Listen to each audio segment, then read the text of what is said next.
நான் இல்லையெனில் டிரம்பின் தேர்தலில் தோற்றிருப்பார் என தொழிலதிபர் எலன் மஸ்க் தெரிவித்துள்ளார். அமெரிக்காவில் கடந்த ஆண்டு நடந்த அதிபர் தேர்தலில் குடியரசுக் கட்சியைச் சேர்ந்த டொனால்டு டிரம்புக்கு பிரபல தொழிலதிபரும் ஸ்பேஸ் எக்ஸ் விண்வெளி தொழில்நுட்ப நிறுவனருமான எலன் மஸ்க் ஆதரவு தெரிவித்தார், நிதியுதவி செய்தார். கடந்த ஜனவரியில் அதிபராக டிரம்ப் பொறுப்பேற்றதும் அரசின் செலவை குறைக்கவும் திறனை மேம்படுத்தவும் சிறப்பு துறையை உருவாக்கினார். இதன் தலைவராக எலன் மஸ்க் இருந்தார்.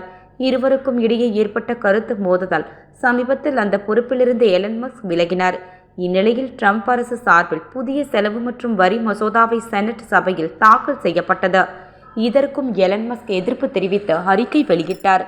இந்நிலையில் எலன் மஸ்க்கு டிரம்பின் மிரட்டல் விடுத்துள்ளார். இது தொடர்பாக தன் சமூக வலைப்பக்கத்தில், நமது பட்ஜெட்டில் பில்லியன் கணக்கான டாலர்களின் பணத்தை சேமிப்பதற்கான எளிதான வழி எலனின் நிறுவனத்திற்கான அரசு மானியங்கள் மற்றும் ஒப்பந்தங்களை நிறுத்துவதாகும் என அவர் குறிப்பிட்டுள்ளார். முன்னதாக எலன் மஸ்குடனான பிரிவு ஏமாற்றம் அளிப்பதாக டிரம்ப் தெரிவித்திருந்தார்.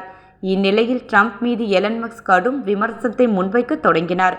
நான் இல்லாமல் டிரம்ப் தேர்தலில் தோற்றிருப்பார் என எலன் மஸ்க் தெரிவித்துள்ளார். ஆனால் நான் பென்சில்வேனியாவை வென்றிருப்பேன், நான் அதிக வித்தியாசத்தில் வென்றிருப்பேன் என்று டிரம்ப் பதில் கொடுத்துள்ளார். நண்பராக இருந்த எலன் மஸ்க் அதிபர் டிரம்ப் இடையே மோதல் உக்கிரம் அடைந்துள்ளது. இருவரும் மாறி மாறி விமர்சனங்களை முன்வைத்து வருகின்றனர் என்பது குறிப்பிடத்தக்கது.